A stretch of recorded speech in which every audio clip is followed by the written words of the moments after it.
صدیق اکبر کا تیری رحمت کے صدقے واسطہ صدیق اکبر کا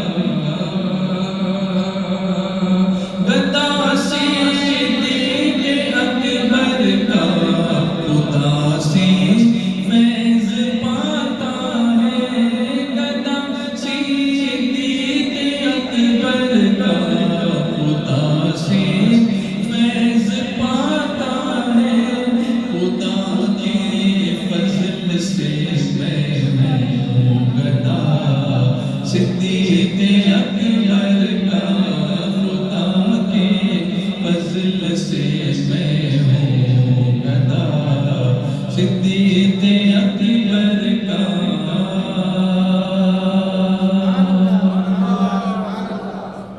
ماشاءاللہ آپ کی آمد آپ کے مسکراتے چہرے یہ اس بات کا ثبوت ہے کہ آپ یہاں کو سیکھنے کے لیے آئے ہیں اور بڑے جذبے کے ساتھ آئے ہیں۔ تو ایک چیز میں آپ کو بتا دوں، تھوڑا سا مسکرائیے تو وہ چیز والی مسکراہٹ نہیں، کسی اور چیز والی مسکراہٹ جس میں یہ چیز شامل ہو کہ مسکرانا بھی حضور صلی اللہ علیہ وسلم کی سنت ہے۔ اگر اس نیت سے ہم مسکراتے ہیں انما الاعمال بالنیات، تو اگر اس نیت سے مسکراتے ہیں کہ حضور بھی مسکراتے تھے تو میں مسکراتا ہوں، مسکرانا بھی میرے آقا کی سنت ہے، تو یہ پھر مسکرانا بھی عبادت ہے۔ تو ایسی عبادتیں بھی کیا کیجیے گا، کیونکہ حدیث پاک کا مفہوم ہے کہ سبحان اللہ کہنا صدقہ ہے، الحمدللہ کہنا صدقہ ہے، لا الہ الا اللہ کہنا صدقہ ہے، اللہ اکبر کہنا صدقہ ہے، راستے سے تکلیف دینے والی چیز کو ہٹا دینا یہ بھی کیا ہے؟ آپ کی آواز صدقہ ہے۔ This is also charity. اور کچھ نہیں ہو سکے تو اپنے مسلمان بھائی کو دیکھ کر مسکرا دینا یہ بھی صدقہ ہے۔ کیونکہ حضور جب مسکراتے تھے تو کیسے مسکراتے تھے؟ جس کی تسکین سے روتے ہوئے ہنس پڑے، جس کی تسکین سے روتے ہوئے ہنس پڑے، اس تبسم کی عادت پہ لاکھوں سلام۔ تو وہ فیضان تھا مصطفیٰ جان رحمت کا صلی اللہ علیہ وسلم۔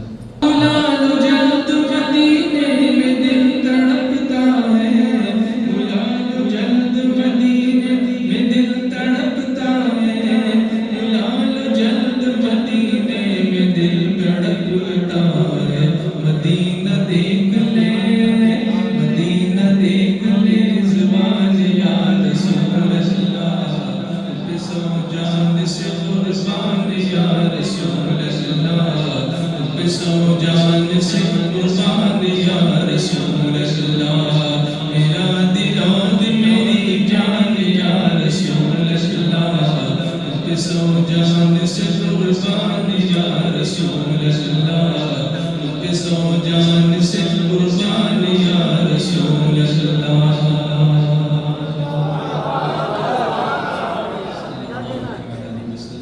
اب ہم لیسنز بھی لیتے جا رہے ہیں، کچھ ہوم ورک بھی ہم لیں گے کہ گھر جا کر بھی ہمیں یہاں سے کچھ دینا ہے، پھر بعد میں عمل کرنا ہے۔ ایسا نہیں کہ سنا اس کے بعد سب سنا ایسا نہیں ہونا چاہیے، بلکہ یہاں سنا اور پھر اس کو بنایا سونا۔ سونے سے مراد نیند نہیں ہے، میں گولڈ کی بات کر رہا ہوں۔ تو سونا کیسے بنے گا؟ کچھ اعمال اپنے اوپر لازم کریں۔ دیکھیے میں جانتا ہوں کہ آپ سب ورکنگ کلاس ہیں، you all working hair, you don't have time, very busy دنیا، but this is not the final destination. Our destination is Jannah. Our destination is Medina. اس کے لیے تو کرنا ہوگا نا، کہ اس کے لیے زیادہ کرنا ہوگا، لیکن اس کے لیے دنیا چھوڑنے کی ضرورت نہیں ہے۔ دنیا میں رہ کر ہی دین پر عمل کرنا یہ بھی میرے آقا کی سنت ہے، یہ بھی عبادت ہے۔ تو ایک عمل میں بتاتا ہوں، پہلے میں جو پڑھاتا ہوں اس کو پڑھ لیجیے۔ استغفر اللہ العظیم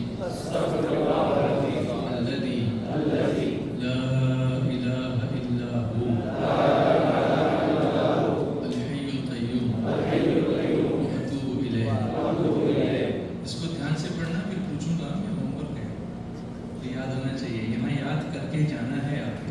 دس will be a memory forever, ہمیشہ کے لیے اس اجتماع میں یاد کیا تھا، زندگی بھر یاد رہے گا انشاءاللہ. استغفر اللہ العظیم لاؤڈلی الذی لا الہ الا ہو الحی القیوم اتوب الیہ. اور ایک بار بہت سارے لوگ اسمارٹ ہیں، وہ اسمارٹ فون نکال کے ریکارڈ کر رہے ہیں. یہ ہونا چاہیے. This is how you should use these phones. یہ فون گناہوں کو کرنے کے لیے نہیں ہے، بلکہ سنتوں کو یاد رکھنے کے لیے بھی اس کا استعمال کیا جا سکتا ہے. This is also one of the thinking that we are getting here. تو فون کا استعمال بھی کرنا سیکھیے، اور جو گناہوں کا استعمال ہے اس کو ختم کیجیے. ہم سب کو اللہ توفیق عطا فرمائے. استغفر اللہ العظیم الذی لا الہ الا ہو الحی القیوم واتوب الیہ. یہ 3 بار میں نے پڑھا ہے. اس کی فضیلت اب سن لیجیے. The benefit of this استغفار is، حضرت عبداللہ ابن مسعود رضی اللہ تعالیٰ عنہ فرماتے ہیں کہ جو شخص استغفار کے ان کلمات کو صبح و شام 3 مرتبہ پڑھ لے، ابھی شام میں 3 بار پڑھا، پھر فجر کے بعد 3 بار پڑھ لے، تو اللہ اس کے گناہوں کو بخش دیتا ہے، اگرچہ اس کے گناہ سمندر کے جھاگ کے برابر کیوں نہ ہو. لیکن یہاں یہ یاد رہے کہ گناہ کرتے رہیں پھر پڑھتے رہیں، ایسا نہیں ہونا چاہیے. بس جو ادھر ادھر اتفاق سے گناہ ہو جاتے ہیں وہ اس کی برکت سے معاف ہو جائیں گے، لیکن جو بڑے گناہ ہیں، کبیرہ گناہ جان بوجھ کر ہوئے، وہ توبہ سے معاف، اس کے لیے سچی توبہ کرنی چاہیے. تو گناہ زخم ہے اور توبہ اس کا مرہم ہے. یہ مرہم ہمیشہ لگاتے رہنا چاہیے، کیونکہ ہم سے گناہ ہوتے رہتے ہیں. تو یہ یاد رہے گا انشاءاللہ جو میں نے آپ کو پڑھا. میں مزید کچھ چھوٹی چھوٹی چیزیں آپ کے سامنے رکھتا جاؤں گا، درمیان میں جو ٹائم ہوگا اس میں کچھ نعتیں، اشعار، کچھ باتیں بھی مدینے کی، کچھ باتیں بھی مدینے کی انشاءاللہ.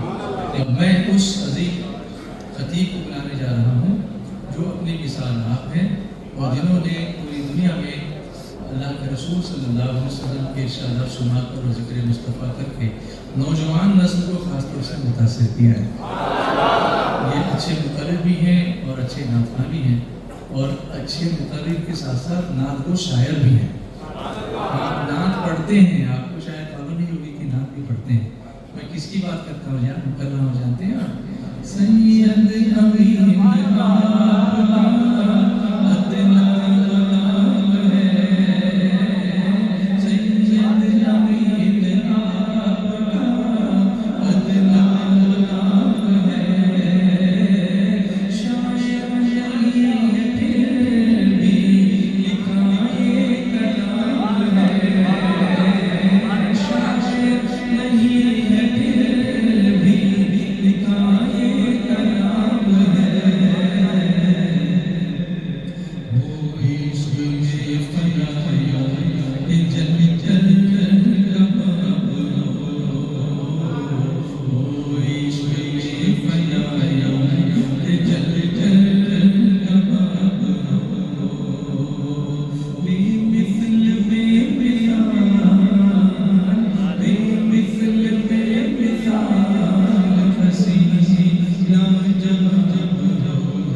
وعلى آله وأصحابه الطيبين الطاهرين أما بعد فأعوذ بالله من الشيطان الرجيم بسم الله الرحمن الرحيم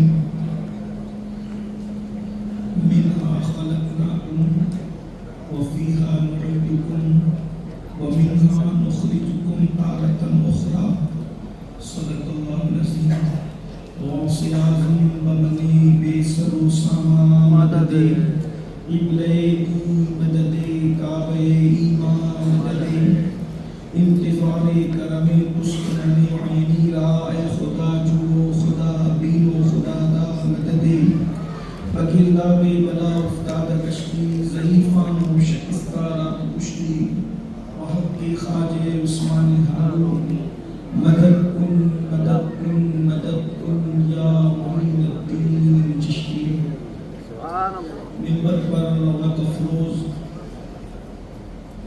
برادر اکبر عالمی شہرت یافتہ ثنا خان رسول الحاج قاری محمد رضوان خان صاحب قبلہ حضرت اللہ مولانا سید محمد اللہ حسینی صاحب قبلہ حضرت علامہ برکاتی صاحب حضرت علامہ مفتی آصف صاحب وہ جمیع ذوی احترام ذوی احتشام باصفا علماء کرام حاضرین محفل پردہ نشین ماں اور بہنوں السلام علیکم ورحمۃ اللہ وبرکاتہ۔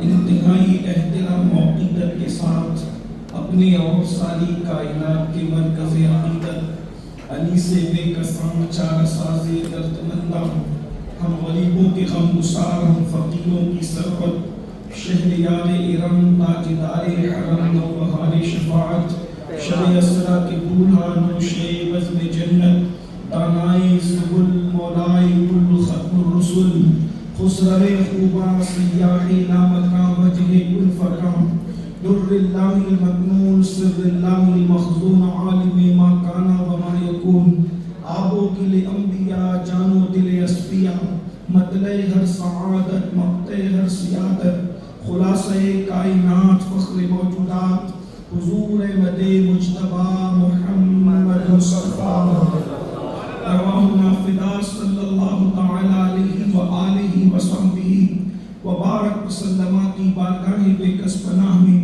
جس طریقے سے پڑھاؤں بلند آواز سے سب مل کر میرے ساتھ پڑھیں الصلاۃ والسلام علیک یا رسول اللہ الصلاۃ والسلام علیک یا نبی اللہ الصلاۃ والسلام علیک یا حبیب اللہ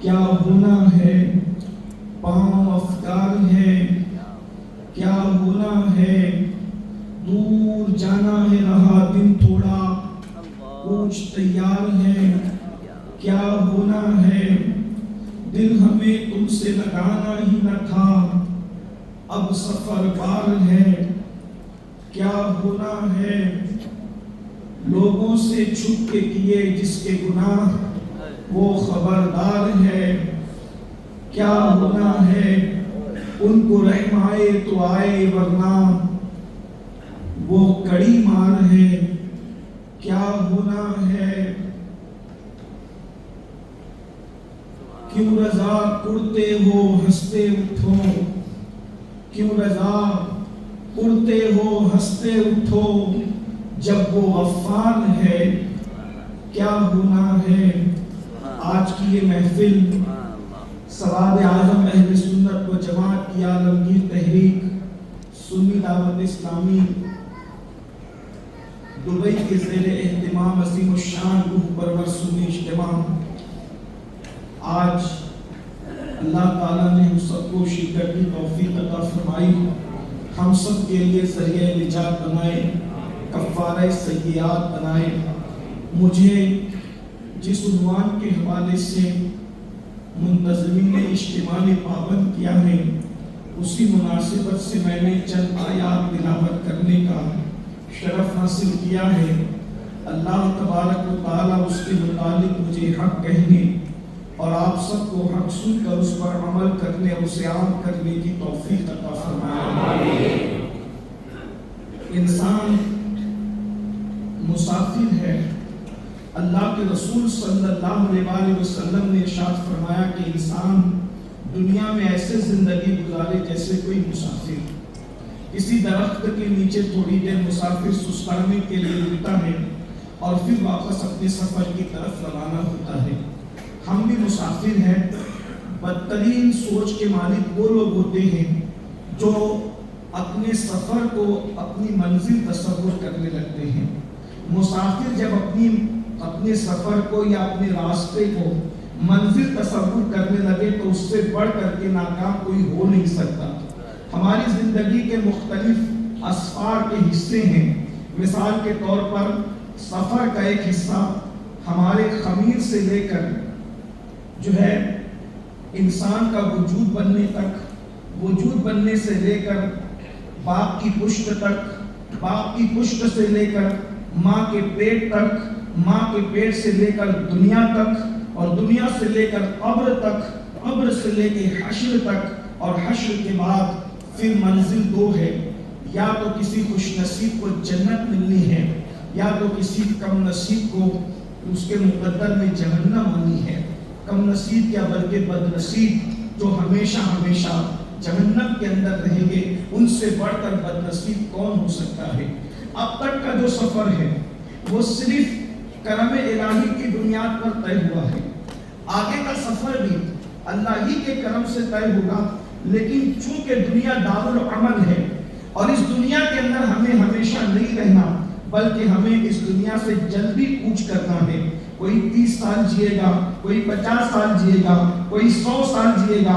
100 سال تک تو بہت کم لوگ جاتے ہیں، لیکن آج چونکہ میرا عنوان آخری سفر ہے، یعنی انسان دنیا سے کوچ کرتا ہے، تو اس وقت اس کی کیفیت کیا ہوتی ہے؟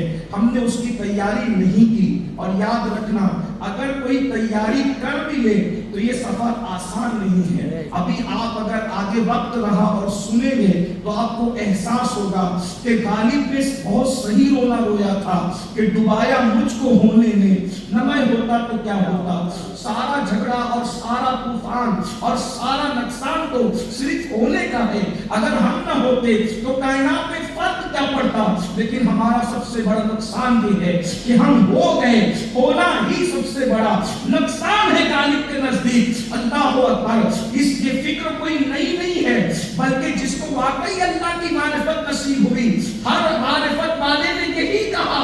اللہ اکبر! افضل البشر بعد الانبیاء بالتحقیق سیدنا صدیق اکبر کہا کرتے تھے، کیا خوش نصیب وہ بندہ ہے جس کو آسمانوں سے سلام آتا ہے، کیا خوش نصیب وہ ہستی ہے جس کی عظمت میں قرآن کی کم و بیش 22 آیتیں نازل ہوتی ہے، کیا خوش نصیب وہ ہستی ہے جو اللہ کا محب بھی ہے، اللہ کا محبوب بھی ہے، رسول کا محب بھی ہے، رسول کا محبوب بھی ہے۔ اللہ کی عزت کی قسم، مصطفیٰ جان رحمت کے سب سے قریب اگر کوئی ذات تھی اور ہے تو وہ ذات سیدنا صدیق اکبر کی ذات ہے۔ رسول اللہ کے سب سے قریب اگر کوئی اعلان کر رہا ہے تو وہ ذات سیدنا صدیق اکبر کی ذات ہے۔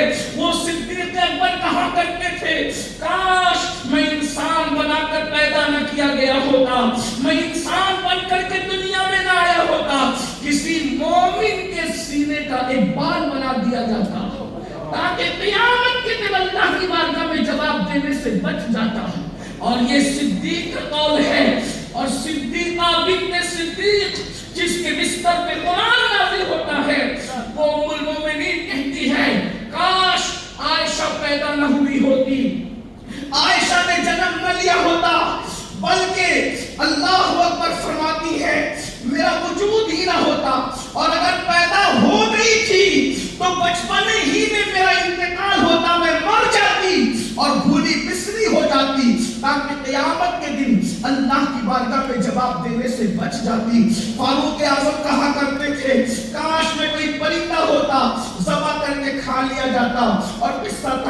جاتا.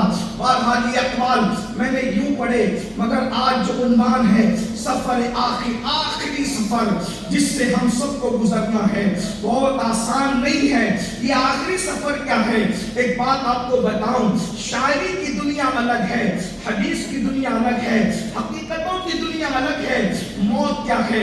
سیدنا عبداللہ ابن عمرو ابن عاص فرماتے ہیں انسان مرتا کیسے ہے.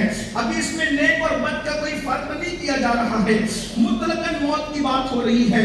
ذرا توجہ سے سننا. دنیا کو اپنی منزل سمجھنے والے، دنیا کے عیش و عشرت میں قبر کو بھولنے والے، گناہوں کے اڈوں کو آباد کر کے آخرت کو فراموش کرنے والے، سفر آخر کو بھول جانے والے، ذرا تصور تو کریں. عبداللہ ابن عمرو ابن عاص کہتے ہیں میں نے اپنے بابا سیدنا عمرو ابن عاص کو دنیا سے جاتے ہوئے، جب وہ دنیا سے جا رہے تھے، اس وقت میں نے پوچھا بابا موت کیسی ہوتی ہے؟ اس لیے کہ آپ تمنا کرتے تھے کہ مرتے وقت کسی کی عقل سلامت رہی. اس وقت میں اس سے پوچھوں گا کہ موت کسے کہتے ہیں. میں صحابی کی موت کے وقت کا واقعہ پڑھ رہا ہوں. اللہ اکبر. اور یہ بات یاد رکھنا، ہم اہل سنت کے نزدیک جس طریقے سے جنت کا ہونا یقینی ہے، ایسے ہر صحابی کا جنتی ہونا یقینی ہے. بلکہ ہم تو یہ کہتے ہیں جنت پیچھے رہ جاتی ہے. صحابہ کو تو اس سے بڑا مقام عطا کیا گیا ہے.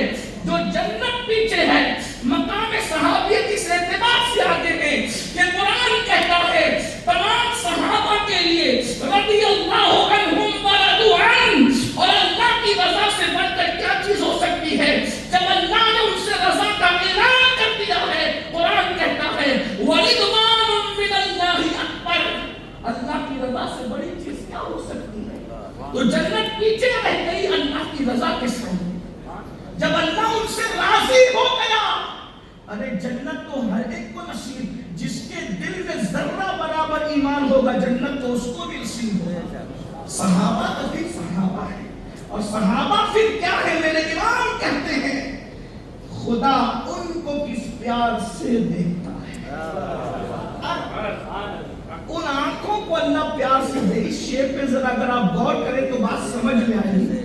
جب آپ کسی کو دیکھتے ہیں تو انسان دکھتا کب ہے؟ جب آپ کی پتلی میں اس کی تصویر نظر آتی ہے تو انسان نظر آتا ہے.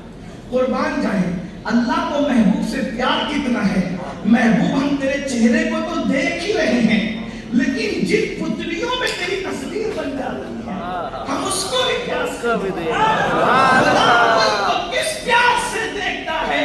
جو آنکھیں ہیں محبے لقائے محمد، جو آنکھیں ہیں محبے لقائے محمد. تو بہرحال عرض یہ کر رہا تھا، اس وضاحت کے بعد اب آپ سنیں فقیہ اللیث سمرقندی رضی اللہ تبارک و تعالیٰ عنہ واقعہ بیان کر رہے ہیں. عبداللہ ابن عمرو ابن عاص اپنے والد سے کہتے بابا آپ کی تمنا تو یہ تھی کہ دنیا سے جانے والے کی عقل سلامت رہے گی، تو آپ اس سے موت کے بارے میں پوچھیں کہ موت کیا ہے. تو عبداللہ ابن عمرو ابن عاص کو سیدنا عمرو ابن عاص جواب دیتے ہیں، فرماتے بیٹا اگر زمین اور آسمان کسی کے سینے پہ سمیٹ کے رکھ دیے جائیں، ذرا توجہ کریں، موت کی منزل کی طرف جانا ہے. یہ رات دن کے اللہ اکبر، یہ رات دن کا گزرنا ہمیں موت سے قریب کر رہا ہے. یہ گھڑی کا سیکنڈ کاٹا ہمیں موت سے قریب کر رہا ہے. برف جتنی تیزی سے نہیں پگھلتا، غافل انسانوں اس سے زیادہ ہماری زندگی تیزی سے پگھل رہی ہے. ہم ہر لمحہ موت کے قریب ہو رہے ہیں. کئی وہاں لگانے والوں، زنا کے اڈوں کو آباد کرنے والوں، کانوں میں ایئر فون لگا کر کے گانے اور غزلیں سن کر خدا و رسول کو بھولنے والوں، نمازوں کو ترک کرنے والوں، موت سے قریب ہونے والوں، ذرا غور تو کرو. صحابی رسول عمرو ابن عاص کہتے ہیں اللہ اکبر کہ انسان کے سینے پر آسمان اور زمین رکھ دیے جائے تو کتنا بوجھ اور تکلیف کو محسوس کرے گا. مرنے والا اس سے زیادہ تکلیف محسوس کرتا ہے. اور اس کے بعد فرمایا میرے بیٹے اگر انسان ناک کی بجائے سوئی کے ناکے سے سانس لے تو اس وقت اس کی کیفیت کیا ہوگی؟ ذرا تصور میں تو لائیے. اللہ اکبر، انسان کو زکام ہو جائے، نزلہ ہو جائے، ناک بند ہو جائے تو بولو سانس لینے میں ہوتی ہے. مرتے وقت انسان کی کیفیت یہ ہوتی ہے کہ وہ ناک سے نہیں بلکہ سوئی کے ناکے سے سانس لے رہا ہے. کسی پر بس نہیں بلکہ فرماتے میرے بیٹے اگر کسی کے پیٹ میں ببول کا درخت اگا دیا جائے اور کاٹے کاٹے کاٹے ہر نس کے اندر سما جائے اور نیچے سے کوئی طاقتور پہلوان اس کو زور سے کھینچے تو اس وقت اس کی نسوں کی کیفیت کیا ہوگی؟ اس سے زیادہ تکلیف انسان کو موت کے وقت ہوتی ہے. کسی پر بس نہیں. اللہ اکبر. اللہ کے سچے رسول صادق و مصدوق مصطفیٰ کریم رؤوف الرحیم صلی اللہ علیہ وسلم ارشاد فرماتے ہیں بے نمازی مرتا ہے اس پر اتنی پیاس مسلط کی جاتی ہے کہ اگر 7 سمندروں کا پانی اس کے منہ میں ڈال دیا جائے تو بھی کوئی اس کی پیاس کو بجھا نہیں سکتا. اللہ اکبر. سیدنا عیسیٰ علیہ السلام نے حضرت سام بن نوح کو زندہ کیا. سام ابن نوح یہ نوح علیہ السلام کے بیٹے ہیں اور بعد میں جتنے انبیاء کرام پیدا ہوئے اسی سام بن نوح کی اولاد سے پیدا ہوئے. ہم لوگ بھی انہی کی اولاد میں سے ہیں. یعنی یہ انبیاء کے بھی باپ ہیں. ابراہیم علیہ السلام کے, اسماعیل علیہ السلام کے, یعقوب علیہ السلام کے, اسحاق علیہ السلام, سب کا شجرہ ان سے ملتا ہے.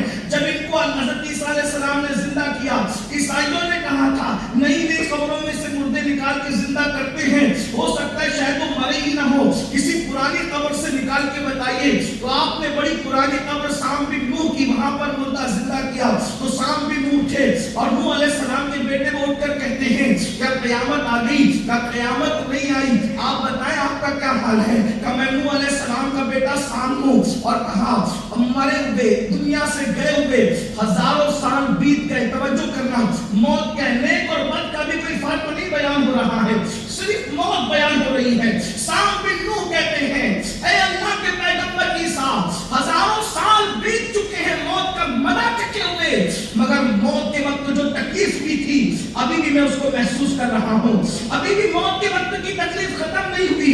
یہ نیک لوگ ہیں, یہ اللہ والے لوگ ہیں. ایک حدیث اور سن لیں, روایتوں میں آتا ہے حضرت عیسیٰ علیہ السلام کو تمنا ہوئی اپنی ماں حضرت مریم کو زندہ کر کے دنیا میں لائے کیونکہ معجزہ ملا ہے زندہ کرنے کا. تو ماں کی قبر پر گئے, اجازت طلب کی امی یہ بتاؤ کہ میں تمہیں زندہ کر سکتا ہوں, دنیا میں لا سکتا ہوں, اور مجھے اللہ نے طاقت دی لانے کی لا سکتا ہوں. حضرت مریم نے کہا اگر میں پھر زندہ ہو گئی تو کیا پھر مجھے دوبارہ مرنا پڑے گا؟ ہاں ماں زندہ ہوئی ہوگی تو پھر مرنا تو پڑے گا. حضرت مریم نے کہا میں دنیا میں آنا نہیں چاہتی اس لیے کہ پہلی مرتبہ مجھے مرتے وقت جو تکلیف دی ہے اب دوبارہ وہ تکلیف اٹھانے کی میرے اندر طاقت نہیں ہے.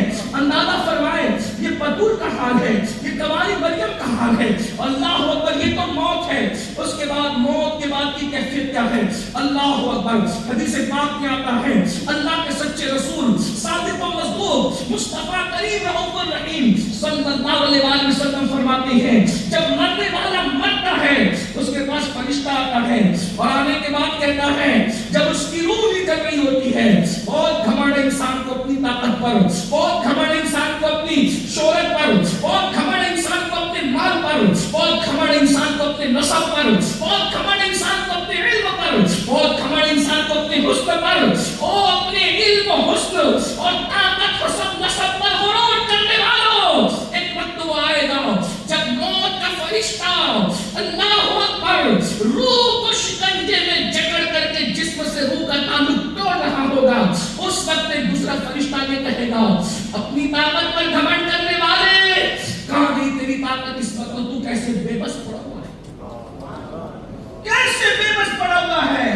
اپنی زبان کو چل چل چلانے والے آج تیری زبان کام نہیں کر رہی ہے, آج تیری زبان تو کیسا بے بس ہے, اس وقت تیری بے بسی کیسی ہے.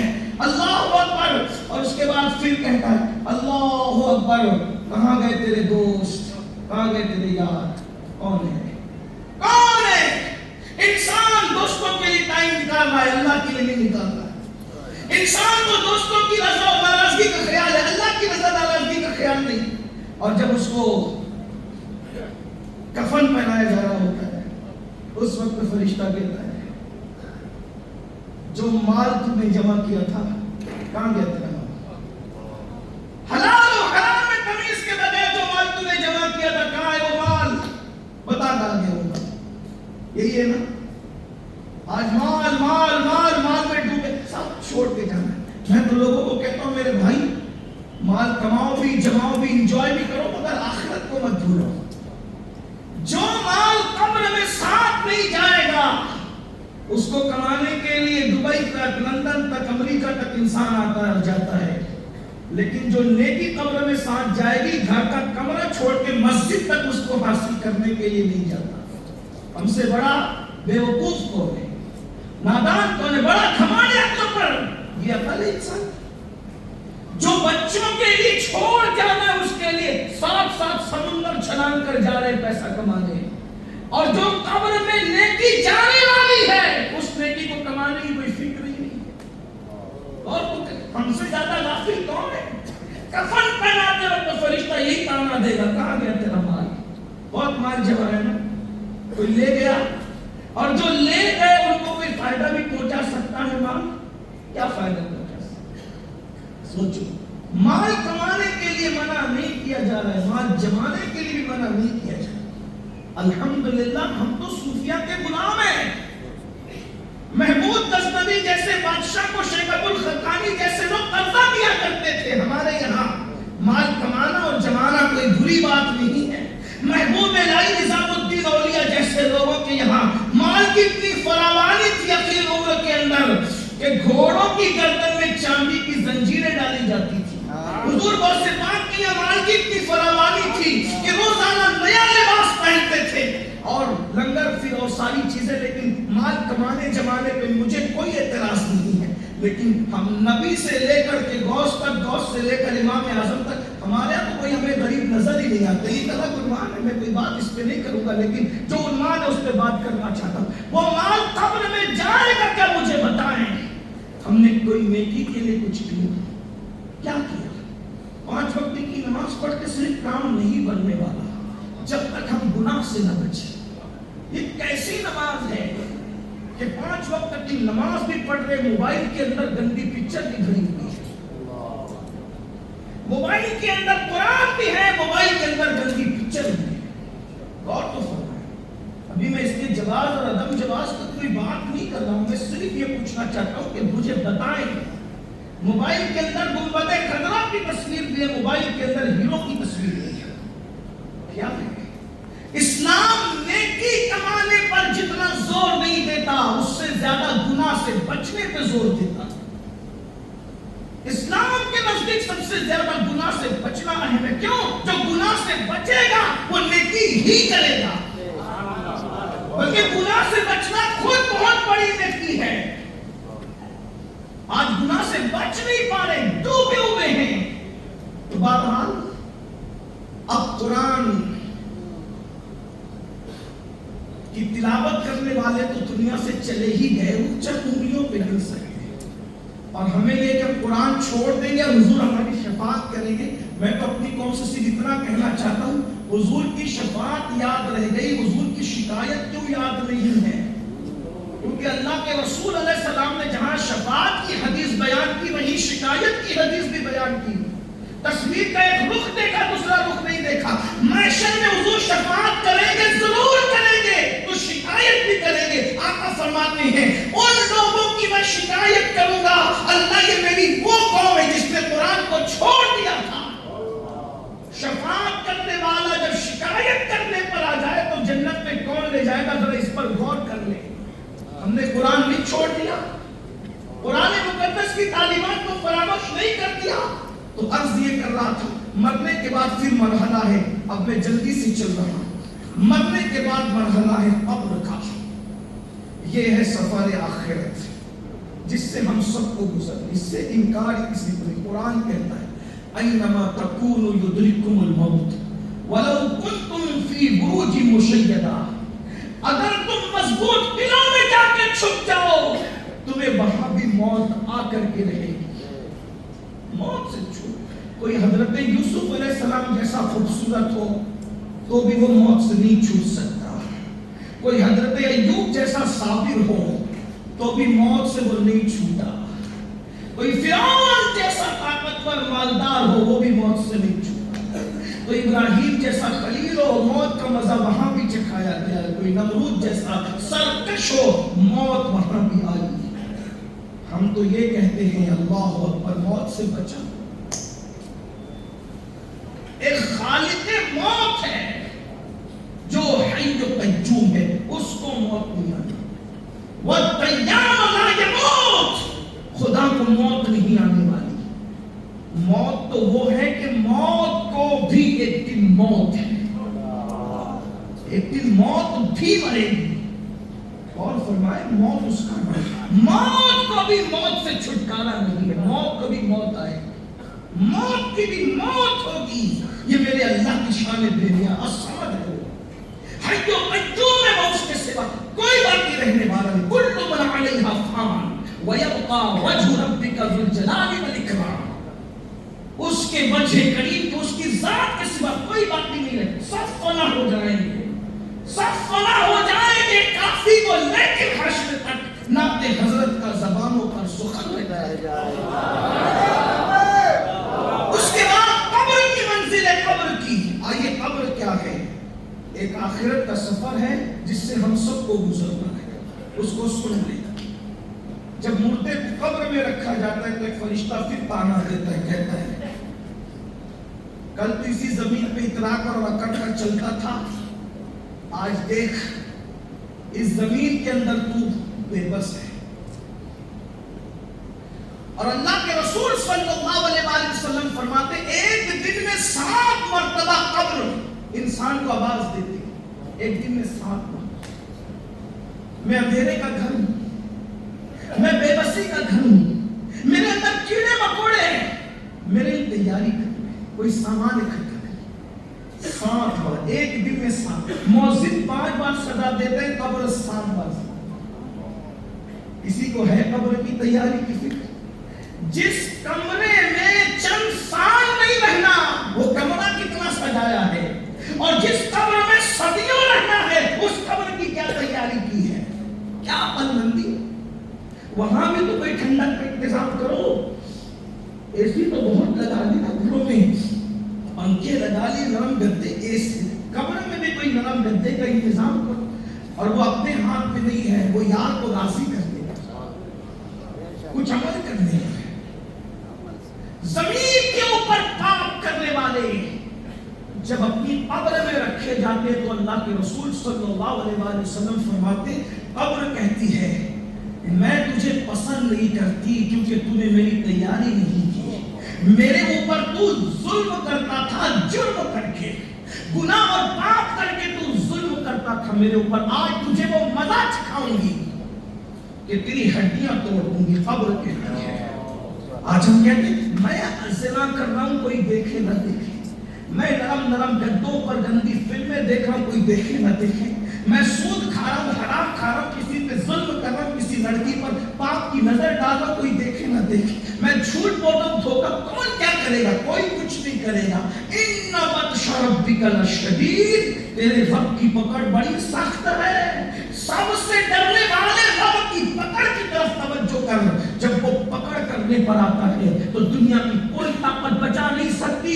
اللہ اکبر کو قبر کہتی میں تجھے ہڈیاں پسلیاں تیری توڑ دوں گی، اور قبر کے دبانے سے کوئی نہیں بچ سکتا۔ اللہ کے رسول علیہ السلام فرماتے ہیں، اب سن لیجیے، اس پر حدیث ہے، امام جلال الدین سیوطی اس کو لکھ رہے ہیں، شرح الصدور میں پورا باب ہے قبر کے، تسلسل کے ساتھ انہوں نے احوال قبر لکھا ہے، تفصیل چاہتے ہیں تو ادھر دیکھیے گا، لیکن میں یہاں چند روایتیں پیش کروں، تھوڑا سا احساس کر لیجیے۔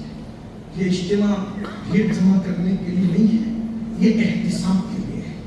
اگر ایک بندے کے دل میں بھی احساس جاگ جائے تو میری بھی آخرت سدھر جائے گی انشاءاللہ۔ آقا علیہ السلام فرماتے ہیں ہر مومن کو قبر دبائے، ہر مومن کو۔ قبر کافر کو تو دباتی ہے اس لیے کہ پوری قبر آگ سے بھر جاتی ہے، لیکن مومن کو بھی دباتی ہے۔ اور کس کس کو دباتی ہے اس کو سن لیجئے، بہت بڑی بڑی باتیں ہم کرتے ہیں، اللہ ہم پہ رحم کرے، اللہ ہمارے حال پہ اس منزل سے گزرنا ہے، غفلت کا حال ہے۔ قبر نے دبانا ہے، سب کو دبانا، اور یہ دبانا بھی اس کی درجات کی بلندی کا ذریعہ بنے گا، یہ کفارہ سیئات بنے گا، ایک الگ عنوان ہے، لیکن قبر دبائے گی۔ ایک صحابی ہے، سنے غور سے سنے، حدیث پاک ہے، ایک صحابی ہے حضرت سعد ابن معاذ رضی اللہ تبارک و تعالیٰ عنہ۔ یہ سعد وہ صحابی ہیں، ابھی میں صحابی کی بات کروں، غوث، قطب، ابدال، قلندر سب نیچے ہیں، ٹھیک؟ اور صحابہ میں بھی وہ صحابی سعد ابن معاذ جن کو اللہ کے رسول صلی اللہ علیہ وآلہ وسلم نے سید الانصار کا لقب عطا فرمایا، یعنی یہ انصار کے سید ہیں، سردار انصار ہیں حضرت سعد ابن معاذ۔ اور پھر کیا، جس دن ان کا انتقال ہوا ہے اس دن عرش ان کی روح کے آمد کی خوشی میں جھوما ہے۔ غور کریں ہستی، ابھی آگے میں پڑھنے لگا ہوں لیکن بہت آپ سب کی توجہ سے تو بہت اچھا آپ سن رہے ہیں، لیکن غور کیجیے گا۔ مرتبہ کیا، پہلے تو صحابی، اس صحابی کے لیے میں نے پڑھ دیا جیسے جنت کا ہونا یقینی، ہمارے عقیدے میں صحابی کا جنتی ہونا ایک بات۔ دوسری بات تھی وہ صحابی نہیں، لوگ کہتے ہیں ادنا درجے کا صحابی، ہم کہتے ہیں ہمارے نزدیک کوئی ادنا درجہ ہے ہی نہیں۔ جہاں صحابیت ہے درجے ضرور ہے، لیکن ہم صحابی کے لیے ادنا کہنے کو پسند نہیں کرتے، کیونکہ رسول اللہ کی جو چیز حضور سے منسوب ہو جائے پھر وہ ادنا نہیں رہ جاتی، وہ سب اعلیٰ ہو جاتی۔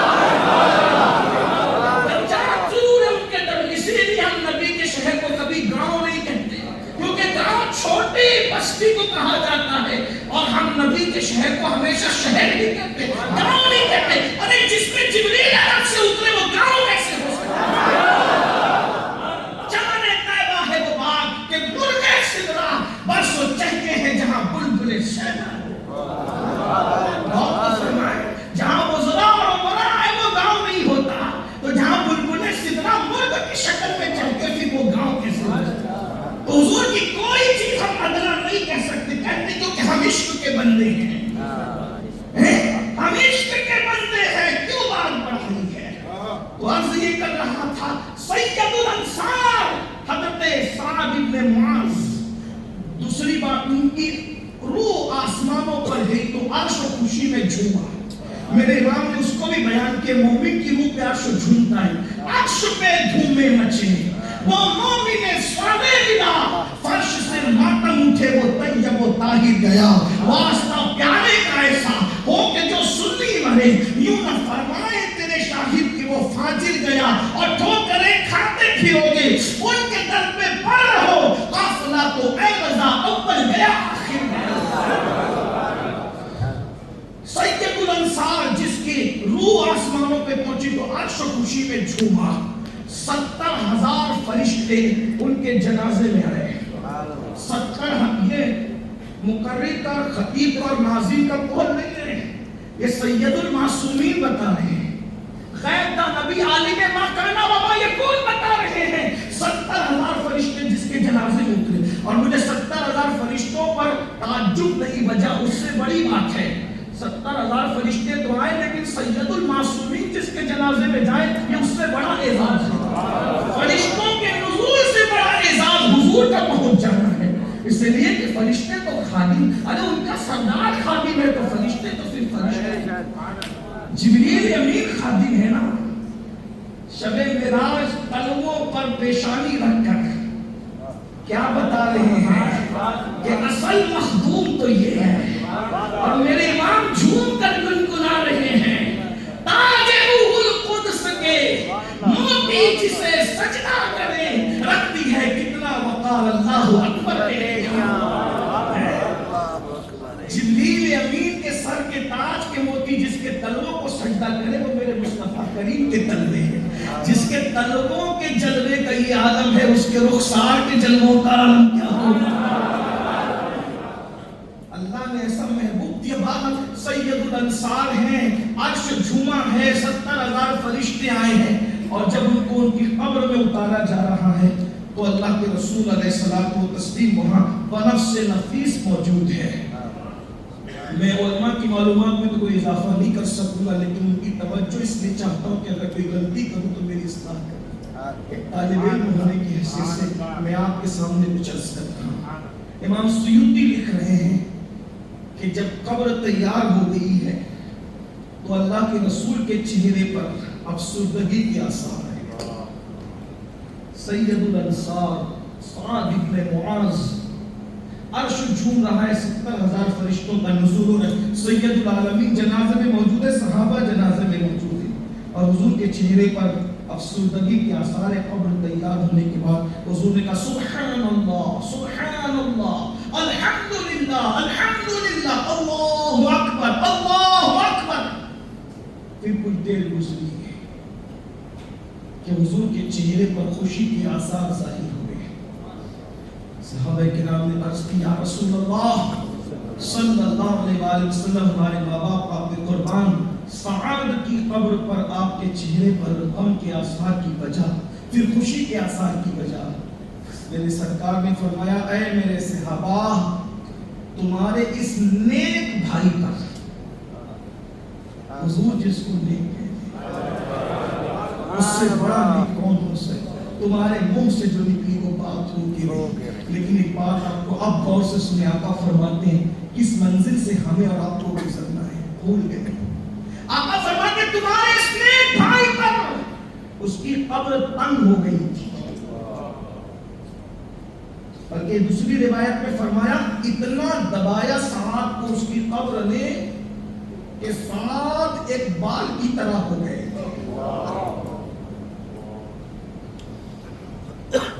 صحابی رسول ہیں، نیک ہیں، حضور نیک کہہ رہے ہیں، سید الانصار ہیں، میں قبر نے اتنا دبایا کہ وہ ایک بال کی طرح ہو گئے۔ جب یہ کیفیت دیکھی تو میں نے تکبیر پڑھی، تسبیح پڑھی، تحمید کے الفاظ میں نے پڑھے، اللہ سے دعا کی، اور میرے آقا فرماتے ہیں میرے صحابہ، اگر کسی کو قبر نہ دباتی، اگر کوئی قبر کے دبانے سے محفوظ ہوتا تو وہ یہی نیک بندہ تھا سعد بن معاذ، لیکن اس کو بھی قبر نے دبایا۔ اور پھر فرمایا جب اس کی قبر نے اس کو دبایا تو آقا فرماتے ہیں اس کی پسلیاں آپس میں دوسرے میں پھنس گئی۔ امام سیوطی لکھ رہے ہیں کس کو اور وجہ کیا ہے؟ وجہ کیا ہے؟ وجہ کون سی ہے؟ حیرت ہے۔ وجہ بس اتنی ہے، اس حدیث کو مفہوم کے طور پہ میں لے کر جا رہا ہوں۔ وجہ کتنی ہے؟ حضور فرما رہے ہیں کہ بے توجہی میں، کیونکہ مقام صحابیت ہے، حضور نے جو کہا وہ تو ان کی شان ہے، غلاموں کے لیے جو چاہے کہتے، لیکن ہم تو ان کے غلام ہیں۔ حضرت بے توجہی میں سعد پیشاب کے چھینٹوں سے نہ بچ سکے،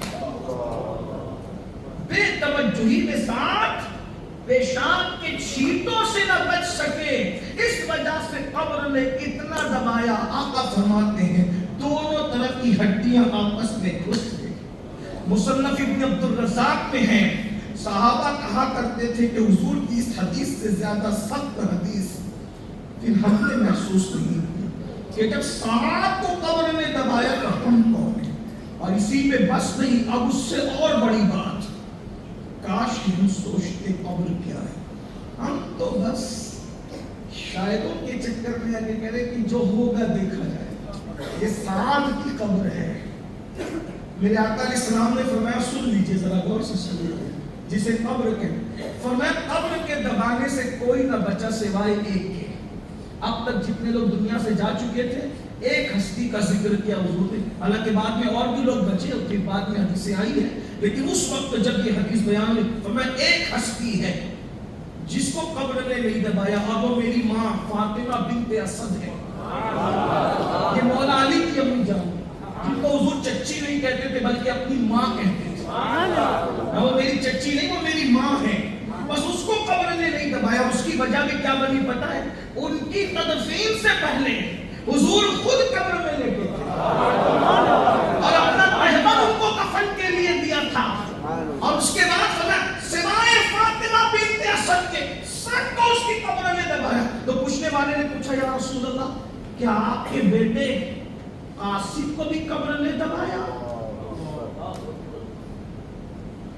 یہ دین ہے، اور میں امام سیوطی کے حوالے سے بیان کر رہا ہوں، اگر آپ کو شک ہو تو سیوطی کی طرف انٹرنیٹ پہ کتاب موجود ہے، آپ دیکھ لیں، اور آسان نہیں. خسرو نے کہا تھا امیر خسرو سرکار نے، بہت کٹھن ہے ڈگر بننے، آسان نہیں ہے. شاعری کی دنیا اور ہے، احادیث کی دنیا اور ہے، تخیلات کی دنیا اور ہے، حقیقتوں کی دنیا اور ہے.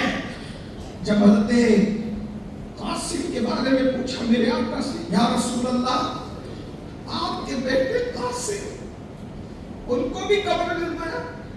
قاسم تو بڑے ہو گئے تھے. اب حضور کا انداز جواب دیا، قاسم تو بڑے ہو گئے تھے، میرا دوسرا بیٹا ابراہیم تو اس سے چھوٹی عمر میں دنیا سے گیا، اس کو بھی قبر نے دبایا.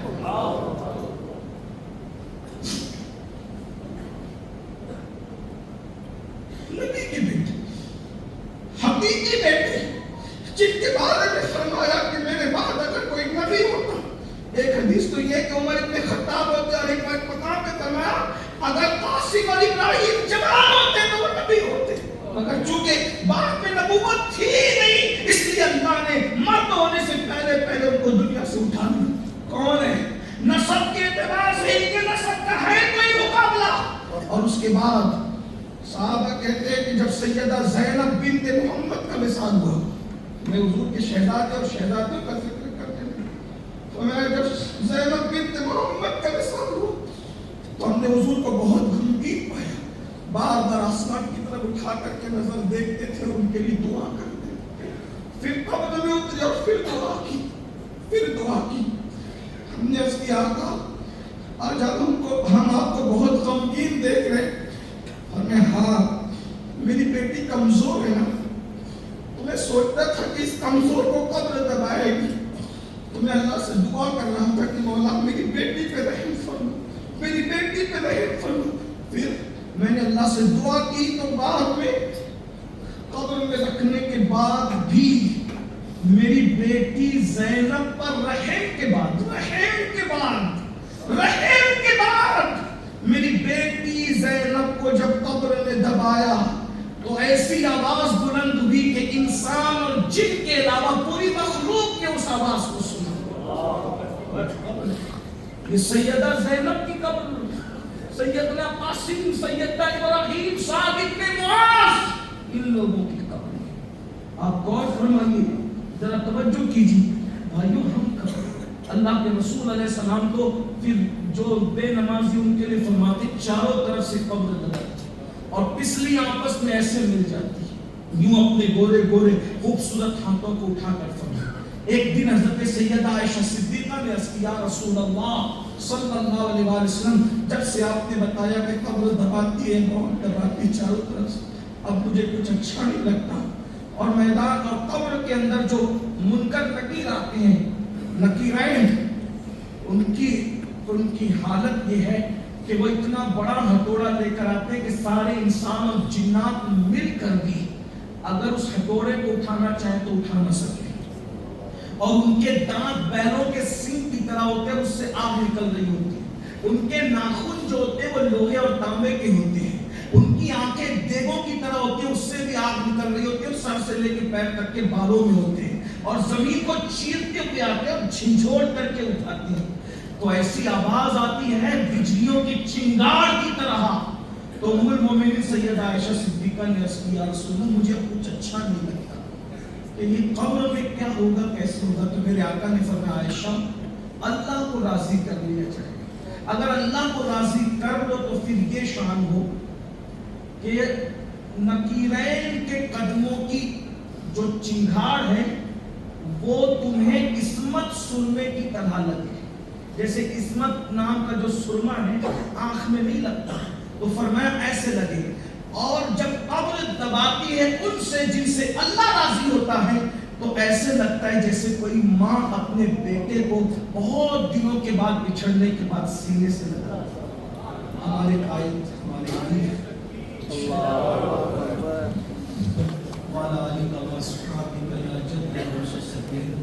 بس یہ بات پوری کر دوں کیونکہ ہمارے قائد، ہمارے امیر تشریف لا چکے اور حضرت ہی کا وقت ہے.